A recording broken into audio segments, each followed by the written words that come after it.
السلام علیکم ورحمۃ اللہ تعالی وبرکاتہ۔ وعلیکم السلام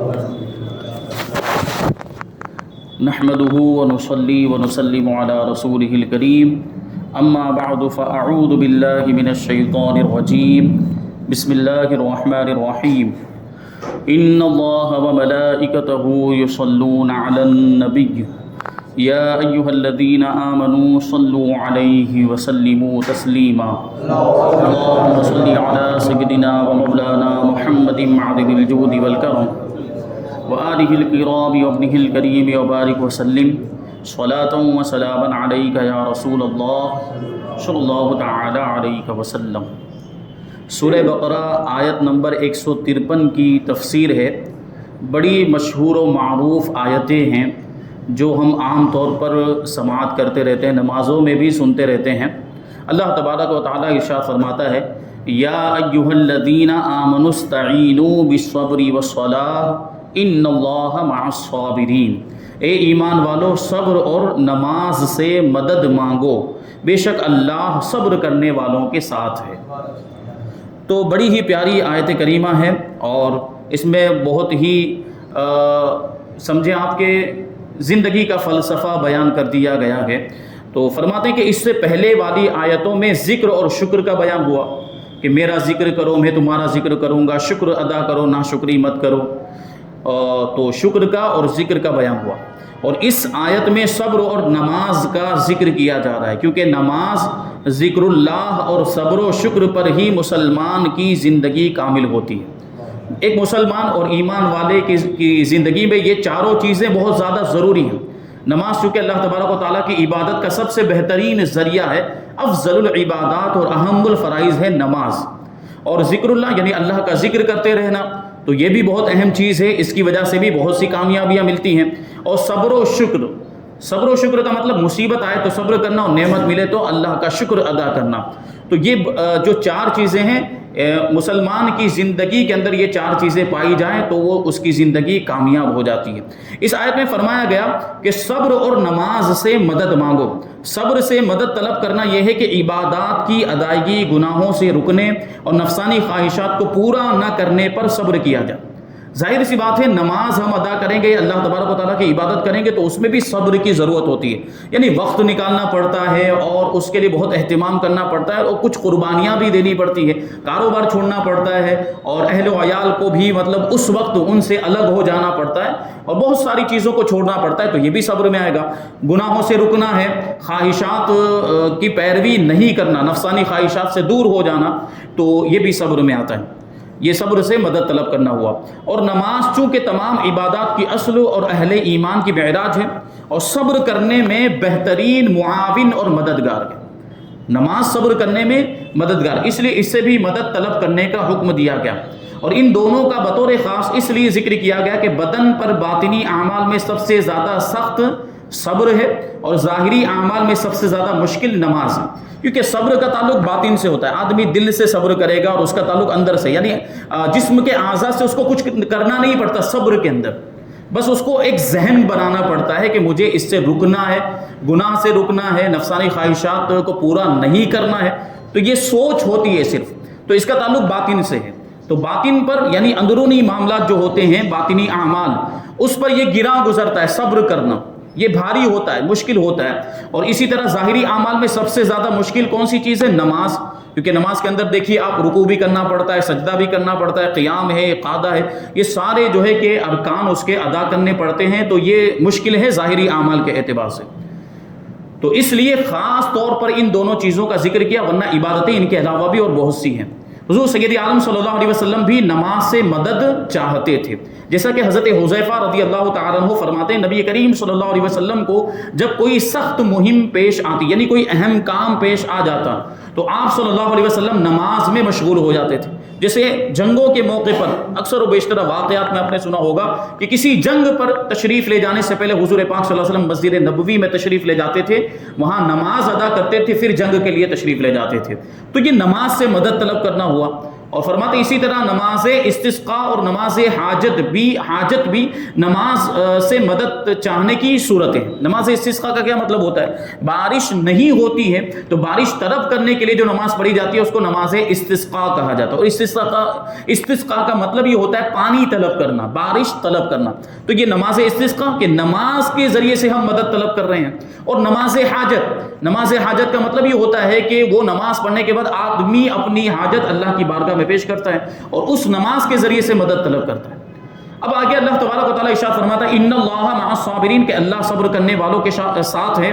حضرت علامہ نصر بن محمد سمرقندی رحمۃ اللہ تعالیٰ علیہ فرماتے ہیں کہ اللہ تعالیٰ اپنے علم و قدرت سے ہر ایک کے ساتھ ہے۔ اب یہاں جو بات آئی نا کہ صبر کرنے والوں کے ساتھ، تو یہاں خاص طور پر کیوں ذکر کیا اس کو بیان کریں گے۔ یوں تو اللہ تبارک و تعالیٰ کی قدرت، اللہ تبارک و تعالیٰ کی رحمت اور اللہ تبارک و تعالیٰ اپنے علم کے اعتبار سے سب کے ساتھ ہے۔ اب یہ نہیں کہا جا سکتا کہ اللہ تبارک و تعالیٰ ہر جگہ موجود ہے، کیونکہ اللہ تعالیٰ جگہ سے پاک ہے، تو یہ لفظ، یہ جملہ ہم نہیں بولیں گے۔ لیکن اللہ کی قدرت تو ہر جگہ ہے، اللہ کی رحمت ہر جگہ ہے، اللہ تبارک و تعالیٰ اپنے علم کے اعتبار سے ساری چیزوں کو گھیرے ہوئے ہیں، تو یوں تو ہر ایک کے ساتھ ہے، لیکن یہاں صبر کرنے والوں کا بطور خاص اس لیے ذکر فرمایا تاکہ انہیں معلوم ہو جائے کہ اللہ تعالیٰ ان کی مشکلات کو دور کر کے آسانی فرمائے گا۔ یہ خاص طور پر جو صبر کرنے والے، مشکل آ گئی صبر کی کر لیا، تو اس کا مطلب یہ کہ اللہ تبارک و تعالیٰ ان کی مشکلوں کو دور فرما دے گا اور آسانی پیدا فرمائے گا۔ تو اس آیت میں صبر کا ذکر ہوا، تو اب سب سے پہلے صبر کا مطلب بیان کر رہے ہیں کہ صبر کا معنی ہوتا کیا ہے۔ فرماتے ہیں نفس کو اس چیز پر روکنا جس پر رکنے کا عقل اور شریعت تقاضا کر رہی ہو، یعنی عقل بھی کہہ رہی ہو کہ اس سے رک جا، اور شریعت بھی کہہ رہی ہے کہ اس سے رک جا، جیسے گناہوں کے کام ہوتے ہیں، گناہ سے رک جا۔ آدمی اگر صحیح سمجھ رکھتا ہے، صحیح عقل رکھتا ہے، تو وہ خود یہ سوچے گا کہ یہ غلط کام مجھے نہیں کرنا چاہیے، اور شریعت بھی کہتی ہے کہ گناہوں سے بچنا چاہیے۔ یا نفس کو اس چیز سے باز رکھنا جس سے رکنے کا عقل اور شریعت تقاضا کر رہی ہو۔ بنیادی طور پر صبر کی دو قسمیں ہیں، بدنی صبر، بدن سے صبر کرنا، جیسے بدنی مشقتیں برداشت کرنا اور ان پر ثابت قدم رہنا۔ بہت ساری چیزیں ایسی ہوتی ہیں جو عبادات میں شمار ہوتی ہیں اور نیک کاموں میں شمار ہوتی ہیں، لیکن ان میں مشقت کرنی پڑتی ہے۔ جیسے نماز ہی کو لے لیں تو نماز کے اندر ہمیں مشقت کرنی پڑتی ہے، اٹھنا پڑتا ہے، بیٹھنا پڑتا ہے، رکوع سجدہ سے یہ ارکان ادا کرنے پڑتے ہیں، اور بعض اوقات نماز کے لیے ہمیں سفر بھی کرنا پڑتا ہے، یعنی گھر سے لے کر یہاں تک ہم پہنچے ہیں، مسجد تک پہنچے، مسجد میں نماز ادا کرنے کے لیے تاکہ جماعت کے ساتھ نماز ادا کر سکیں، اور وہاں سے آئے ہوں گے تو دھوپ برداشت کی ہوگی، اور ہو سکتا ہے کہ کوئی ایسی جگہ پر ہے جہاں مسجد بہت زیادہ دور ہے اور لمبا سفر کرنا پڑے گا، تو یہ سب مشقتیں برداشت کی، یہ بدنی صبر ہوا۔ یہ کون سا صبر ہوا؟ جو بدن کے ذریعے کیا جا رہا ہے۔ اور دوسرا طبعی خواہشات اور خواہش کے تقاضوں سے صبر کرنا۔ پہلی قسم کا صبر جب شریعت کے موافق ہو تو قابل تعریف ہوتا ہے، لیکن مکمل طور پر تعریف کے قابل صبر کی دوسری قسم ہے، یعنی خواہشات سے رک جانا، نفسانی خواہشات سے، غلط جو خواہشات ہوتی ہیں اس سے رک جانا، یہ حقیقی صبر ہے، اور یہ پہلے والی جو قسم بیان کی بدنی صبر، اس سے زیادہ یہ قابل تعریف ہے۔ قرآن و حدیث اور بزرگان دین کے اقوال میں صبر کے بے پناہ فضائل بیان کیے گئے ہیں، ترغیب کے لیے، رغبت دلانے کے لیے۔ ان میں سے 10 فضیلتیں یہاں پر بیان کی جاتی۔ پہلی فضیلت کہ اللہ صبر کرنے والوں کے ساتھ ہے، سب سے بڑی فضیلت کہ جس کے ساتھ اللہ کی مدد ہو گئی، اللہ کی قدرت جس کے شامل حال ہو گئی، پھر اس کو کسی چیز کی کمی ہو سکتی ہے، وہ تو پھر کامیاب ہو گیا۔ تو اللہ صبر کرنے والوں کے ساتھ ہے۔ دوسرے نمبر پر صبر کرنے والوں کو اس کے عمل سے اچھا اجر ملے گا۔ عام طور پر ہوتا ہے کہ جو عمل کیا اتنا اجر ملے گا، اتنا ثواب ملے گا، لیکن جو صبر کرتا ہے اللہ تبارک و تعالیٰ اس کے عمل سے بھی زیادہ اور بہتر اس کو ثواب عطا فرماتا ہے۔ نمبر 3، صبر کرنے والوں کو بے حساب اجر و ثواب ملے گا۔ نمبر 4، صبر کرنے والوں کی جزا دیکھ کر قیامت کے دن لوگ حسرت کریں گے، یعنی جنہوں نے دنیا میں صبر کیا ہوگا، اللہ تبارک و تعالیٰ جب ان کو صبر کا ثواب عطا فرمائے گا تو وہ لوگ جنہوں نے صبر نہیں کیا ہوگا وہ حسرت کریں گے، افسوس کریں گے کہ کاش کہ ہم نے بھی صبر کیا ہوتا تو ہمیں بھی یہ اجر و ثواب ملتا۔ تو یہ شان ہوگی صبر کرنے والوں کی۔ نمبر 5، صبر کرنے والے رب کریم کی طرف سے درود و ہدایت اور رحمت پاتے ہیں، یعنی اللہ تبارک و تعالیٰ ان پر اپنی رحمتیں نازل فرماتا ہے صبر کرنے کی وجہ سے۔ نمبر 6، صبر کرنے والے اللہ تعالیٰ کو محبوب ہیں، پسندیدہ، یعنی صبر کرنے والا اللہ کا محبوب بن جاتا ہے، اللہ تبارک و تعالیٰ اس سے محبت فرماتا ہے، یہ بھی کتنی بڑی نعمت ہے۔ اور نمبر 7، صبر آدھا ایمان ہے، یعنی اگر کوئی صبر کر لیتا ہے تو گویا کہ اس نے اپنا آدھا ایمان مکمل کر لیا۔ نمبر 8، صبر جنت کے خزانوں میں سے ایک خزانہ ہے، اور نمبر 9 صبر کرنے والے کی خطائیں مٹا دی جاتی ہے، صبر کرنے کی وجہ سے اس کے گناہ معاف کر دیے جاتے ہیں۔ اور نمبر 10 صبر ہر بھلائی کی کنجی ہے، کنجی مطلب چابی، کہ جب آدمی کے اندر صبر آ جائے گا نا تو وہ گناہوں سے بھی بچے گا، پھر نیکیاں کرے گا، تو ہر بھلائی کی کنجی ہے، یعنی صبر اس کو پھر ابھارے گا اچھے کام کرنے پر۔ تو اس آیت سے یہ بھی معلوم ہوا کہ غیر خدا سے مدد طلب کرنا شرک نہیں ہے، کیونکہ یہاں دیکھیں آیت کریمہ میں کیا فرمایا جا رہا ہے کہ صبر اور نماز سے مدد مانگو۔ اب صبر اور نماز کیا یہ خدا ہے؟ صبر و نماز غیر خدا ہے، غیر اللہ ہے، خدا نہیں ہے۔ تو اس سے کیا معلوم ہوا کہ غیر اللہ سے، غیر خدا سے مدد طلب کرنا شرک نہیں ہے۔ اگر یہ مان لیا جائے کہ مطلقاً غیر اللہ سے مدد طلب کرنا شرک ہے تو کیا معاذ اللہ قرآن مجید کے اندر اللہ تبارک و تعالیٰ نے شرک کی تعلیم دی ہے؟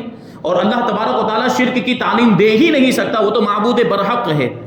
تو یہاں جو حکم دیا گیا کہ صبر اور نماز سے مدد طلب کرو، تو اس سے ثابت ہو گیا کہ غیر اللہ سے مدد طلب کرنا شرک نہیں ہے۔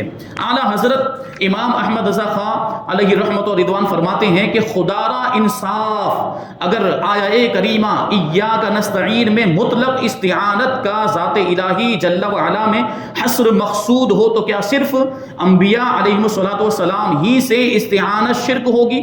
کیا یہی غیر خدا ہے؟ دیکھیے اعلیٰ حضرت رضی اللہ تعالیٰ عنہ کی اردو سمجھنا بھی بڑا مشکل کام ہے۔ تو یہ جو وہابی، دیوبندی اور جو بد مذہب ہم پر اعتراض کرتے ہیں کہ آیت کریمہ جو اس سے پہلے بھی آیا تھا ایاک نعبد و ایاک نستعین کی جب تفسیر گزری تھی وہاں پر کہ ہم جو یہ دعا کرتے ہیں، ہم جو پڑھتے ہیں یہ آیت کریمہ سورہ فاتحہ کی کہ ہم تیری ہی عبادت کرتے ہیں، ہم تجھی سے مدد طلب کرتے ہیں، تو وہ کیا اعتراض کرتے ہیں کہ جب تم سورہ فاتحہ میں یہ پڑھتے ہو کہ رب ہم تجھی سے مدد طلب کرتے تو پھر انبیاء سے مدد طلب کیوں کرتے ہو؟ تم اولیاء اکرام سے مدد طلب کیوں کرتے ہو؟ یہ بات آ گئی نا۔ تو جواب دیتے ہیں اعلیٰ حضرت رضی اللہ تعالیٰ عنہ کہ مطلقاً استعانت یعنی مطلقاً مدد طلب کرنا، اگر اس کا حصر ذات باری تعالیٰ میں ہی ہو، یعنی صرف اللہ تبارک و تعالیٰ سے ہی مدد طلب کرنا ہے اور دوسرے سے مدد طلب نہیں کر سکتے، تو کیا صرف انبیاء سے ہی مدد طلب کرنا شرک ہوگا؟ کیونکہ صرف انبیاء کرام تو غیر اللہ نہیں ہے، انبیاء کرام کے علاوہ اور اللہ کے نیک بندوں کے علاوہ بھی تو دوسری چیزیں اور دوسرے لوگ ہیں جو غیر اللہ میں شمار ہوتے ہیں، اور ان کا تو دعویٰ یہی ہے، ان کا تو کہنا یہی ہے کہ غیر اللہ سے مدد طلب کرنا شرک ہے، اللہ کے علاوہ کسی اور چیز سے یا کسی اور شخص سے، کسی اور انسان سے مدد طلب کرنا شرک ہے۔ تو جب انبیاء کرام کا نام آتا ہے، جب اللہ کے ولیوں کا نام آتا ہے، محبوبان بارگاہ کا نام آتا ہے، تو شرک کے فتوے لگاتے ہیں، جبکہ دوسری چیزوں سے یہ خود بھی مدد طلب کرتے ہیں۔ پولیس سے مدد طلب نہیں کرتے، جب کوئی معاملہ ہو جاتا ہے تو یا پولیس پکارتے کہ نہیں پکارتے؟ پولیس کے پاس جاتے ہیں جب کوئی کیس ہو جاتا ہے، کوئی معاملہ ہو جاتا ہے، مدد طلب کرتے کہ نہیں طلب کرتے؟ اگر غیر اللہ سے مدد طلب کرنا مطلقاً شرک ہوتا تو پولیس کی مدد لینا بھی شرک ہو جاتا۔ تو یہ بے وقوفی اور حماقت والی باتیں ہیں۔ تو فرمایا جا رہا ہے کہ کیا یہی غیر خدا، یعنی انبیاء کرام ہی غیر خدا ہیں اور سب اشخاص و اشیاء وہابیہ کے نزدیک خدا ہیں؟ یعنی انبیاء اور اولیاء کے علاوہ دوسری جو چیزیں اور دوسرے جو لوگ ہیں اور انسان ہیں اور دوسرے جو اشخاص ہیں، کیا وہ خدا ہو گئے ہیں؟ یعنی انہوں نے کہا کہ غیر اللہ سے مدد طلب کرنا شرک ہے، تو انبیاء کرام سے مدد طلب کرتے تو اس کو شرک کہہ دیا جاتا ہے، جبکہ دوسری چیزوں سے مدد لی جاتی ہے، دوسری چیزوں سے مدد طلب کرتے تو وہاں شرک کے فتوے نہیں لگاتے۔ تو اب سوال یہی ہے کہ کیا غیر اللہ صرف انبیاء کی ذات ہے اور دوسری جو چیزیں ہیں وہ غیر اللہ نہیں ہے، وہ خدا ہو گئی؟ اس کا مطلب یہ ہوا یا آیت میں خاص انہی کا نام لے دیا گیا ہے؟ کیا آیت کریمہ میں انبیاء کرام کا نام ہے؟ نہیں، کہ ان سے شرک اوروں سے روا، یعنی انبیاء کرام سے مدد طلب کرو تو شرک ہو جائے اور دوسروں سے مدد طلب کرو تو شرک نہ ہو۔ کیا آیت کریمہ میں ایسا لکھا ہوا ہے؟ نہیں لکھا ہوا ہے، نہیں۔ جب مطلقاً ذات احدیت سے تخصیص اور غیر سے شرک ماننے کی ٹھہری تو کیسی ہی استعانت کسی غیر خدا سے کی جائے ہمیشہ ہر طرح شرک ہی ہوگی۔ یعنی جب تم نے یہ مان لیا، ان کا یہ عقیدہ، ان کا یہ ماننا ہے نا کہ غیر اللہ سے مدد طلب کرنا مطلقاً شرک ہے، تو اب کوئی بھی چیز ہو، کوئی بھی شخص ہو، کوئی بھی انسان ہو، اس سے مدد طلب کی جائے تو شرک ہونا چاہیے۔ ان کو ہر چیز پر پھر شرک کا فتویٰ لگانا چاہیے۔ اگر پولیس سے مدد طلب کرے تو وہاں پر بھی ان کو شرک کا فتویٰ لگانا چاہیے، وہ بھی شرک ہونا چاہیے، اور دوسری کسی چیز سے اگر مدد طلب کر رہے ہیں تو وہ بھی شرک ہونا چاہیے۔ یہ بھولے بھالے مسلمانوں کو پھنساتے ہیں، یہ سمجھنے کی ضرورت ہے کہ انسان ہوں یا جمادات، احیاء ہوں یعنی زندے ہوں یا مردے، ذوات ہوں یا صفات، افعال ہوں یا حالات، غیر خدا ہونے میں تو سب داخل ہیں، یہ سب غیر اللہ ہیں، یہ ساری چیزیں جو ہیں یہ سب غیر اللہ ہیں۔ تو ان میں سے کسی سے بھی مدد طلب کی جائے تو کیا ہونا چاہیے؟ شرک ہونا چاہیے۔ تو یہ تو دوسری چیزوں سے مدد لیتے کہ نہیں لیتے؟ اگر یہ کوئی کاروبار کر رہے ہیں اس میں ہتھیار اور اوزار سے مدد لیتے کہ نہیں لیتے؟ تو وہ ہتھیار اور اوزار جو استعمال کر رہے ہیں اپنے کاروبار کے اندر، کیا وہ خدا ہے؟ جو ہتھیار وہ استعمال کر رہے ہیں کیا وہ خدا ہیں؟ وہ بھی تو غیر خدا ہیں، تو ان سے مدد کیوں لے رہے ہیں؟ ان کو استعمال کیوں کر رہے ہیں؟ ان سے مدد لینا بھی تو شرک ہو گیا پھر تمہارے مذہب کے اعتبار سے، تمہارے عقیدے کے مطابق۔ سمجھنے کی ضرورت، اللہ تبارک و تعالی ہمارے بھائیوں کو صحیح سمجھ عطا فرمائے۔ غیر خدا ہونے میں یہ سب داخل۔ اب کیا جواب ہے آیت کریمہ کا کہ رب تعالی فرماتا ہے وَاسْتَعِینُوا بِالصَّبْرِ وَالصَّلَاةِ، مدد طلب کرو صبر اور نماز سے۔ کیا صبر خدا ہے جس سے استعانت کا حکم دیا جا رہا ہے؟ کیا نماز خدا ہے جس سے مدد طلب کرنے کا ارشاد کیا؟ دوسری آیت میں فرمایا اللہ تبارک و تعالیٰ نے وَتَعَاوَنُوا عَلَى الْبِرِّ وَالتَّقْوَىٰ، کہ آپس میں ایک دوسرے کی مدد کرو بھلائی اور پرہیزگاری پر، یعنی ایک دوسرے کو بھلائی اور پرہیزگاری پر ابھارو، اور اگر کوئی نیکی کا کام کر رہا ہے تو اس کی حوصلہ افزائی کرو۔ تو کیوں صاحب اگر غیر خدا سے مدد لینی، یہ ابھی تک اعلیٰ حضرت کی عبارت ہی چل رہی ہے، اگر غیر خدا سے مدد لینی مطلقاً محال اور شرک ہے تو اس حکم الہی کا حاصل کیا ہوا؟ یعنی اللہ تبارک و تعالیٰ نے تو خود مدد طلب کرنے کا حکم دیا صبر سے، نماز سے، اور آپس میں ایک دوسرے کی مدد کرنے کا بھی حکم دیا نیکی کے کاموں میں، اچھے کاموں میں، پرہیزگاری کے کاموں میں۔ تو اگر مطلقاً غیر خدا سے مدد طلب کرنا شرک ہوتا تو کیا معاذ اللہ تبارک و تعالیٰ نے شرک کا حکم دیا ہے؟ یہ ہو ہی نہیں سکتا۔ اور اگر ممکن ہو تو جس سے مدد مل سکتی ہے اس سے مدد مانگنے میں کیا زہر گھل گیا؟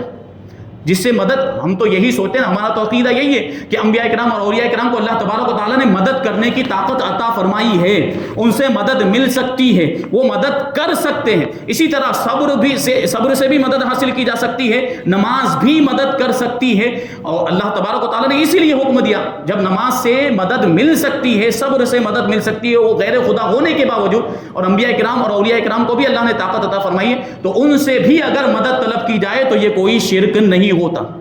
حدیثوں کی تو گنتی ہی نہیں، یہاں تو آیت ذکر کی، حدیثوں میں مدد طلب کرنے کے جو واقعات ہیں بکثرت احادیث میں صاف صاف حکم ہے کہ صبح کی عبادت سے استعانت کرو، یعنی مدد طلب کرو، شام کی عبادت سے مدد طلب کرو، کچھ رات رہے کی عبادت سے مدد طلب کرو، علم کے لکھنے سے استعانت کرو، سحری کے کھانے سے استعانت کرو، دوپہر کے سونے سے استعانت کرو، اور صدقے سے استعانت کرو، حاجت روائیوں میں حاجتیں چھپانے سے استعانت کرو۔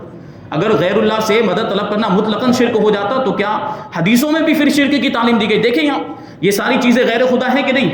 صبح کی عبادت، شام کی عبادت، دوپہر کی عبادت، صدقہ وغیرہ، ان سے مدد طلب کرنے کا حکم دیا جا رہا ہے۔ اس کا مطلب یہ ہے کہ غیر اللہ سے مدد طلب کرنا یہ مطلقاً شرک نہیں ہے۔ اگر غیر اللہ کو مستقل قادر مانتے ہوئے اور بذات حقیقی طور پر مدد کرنے والا سمجھتے ہوئے اگر اس سے مدد طلب کی جائے تب یہ شرک ہوگا۔ لیکن کوئی بھی عام سے عام مسلمان بھی اگر کسی نبی سے مدد طلب کرتا ہے یا کسی ولی سے مدد طلب کرتا ہے تو ہرگز اس کو مستقل بذات یا حقیقی طور پر مدد کرنے والا سمجھ کر اور یہ عقیدہ رکھتے ہوئے اس سے مدد طلب نہیں کرتا، بلکہ ہمارا عقیدہ کیا بار بار بیان کر دیا گیا۔ ایک عام مسلمان کو بھی پکڑ کر آپ پوچھ لے کہ آپ اللہ کے ولی سے مدد طلب کرتے تو کیا اس کو خدا مان کر مدد طلب کرتے؟ وہ کہے گا نہیں، ہم انہیں خدا نہیں مانتے، خدا کا محبوب بندہ مانتے۔ تو پھر کہاں کا شرک ہوا؟ شرک تو اس وقت ہوتا نا جب خدا کے برابر کرتے ہم، جو چیز اللہ کے لیے ثابت وہ ہم ان کے لیے ثابت کرتے۔ یہاں تو ہمارا عقیدہ یہ ہے کہ وہ مدد کرتے ہیں تو اللہ کی عطا سے مدد کرتے ہیں، حقیقت میں مدد کرنے والا تو اللہ تعالیٰ ہے۔ تو یہ انبیاء کرام مدد کر رہے ہیں، اولیاء کرام جو ہماری مدد کرتے ہیں، تو یہ حقیقت میں اللہ کا مدد کرنا ہوا، کیونکہ ان کو مدد کرنے کی طاقت کس نے دی؟ اللہ تعالیٰ نے دی۔ تو یہ اگر مدد کریں گے تو گویا کہ اللہ تعالیٰ نے مدد کی۔ تو پھر وہ آیت کریمہ جو ہے وَإِيَّاكَ نَسْتَعِينُ کہ ہم تجھی سے مدد طلب کرتے ہیں، اس میں کوئی فرق نہیں آئے، ہم تجھی سے مدد طلب کرتے ہیں، اللہ تبارک و تعالیٰ سے ہم مدد طلب کرتے ہیں، کیونکہ ڈائریکٹ ہم مدد طلب کر رہے ہیں تو یہ بھی اللہ سے مدد طلب کرنا ہوا، اور انبیاء کرام، اولیاء کرام، محبوبان بارگاہ سے مدد طلب کر رہے ہیں تو یہ بھی بالواسطہ اللہ ہی سے مدد طلب کرنا ہوا۔ تو اس کے مفہوم میں کوئی فرق نہیں آیا۔ یہ اہل سنت و جماعت کا عقیدہ کتنا مضبوط عقیدہ ہے جو قرآن و حدیث سے ثابت ہے۔ جو اس سے بھٹکتا ہے پھر وہ گمراہ ہو جاتا ہے۔ اللہ تبارک و تعالیٰ ایسے لوگوں کو ہدایت عطا فرمائے کہ وہ اپنے برے مذہب سے توبہ کر لیں اور صحیح مذہب جو اہل سنت و جماعت کا مذہب ہے اس میں شامل ہو جائیں، اور جو کچھ بھی بیان ہوا اللہ تبارک و تعالیٰ اس پر ہم سب کو عمل کرنے کی توفیق عطا فرمائے، اہل سنت و جماعت کے مذہب پر ہم سب کو قائم و دائم رکھے اور اسی پر ہم سب کا خاتمہ فرمائے، نور قرآن سے ہم سب کے دلوں کو روشن اور منور فرمائے۔ وما علینا الا البلاغ۔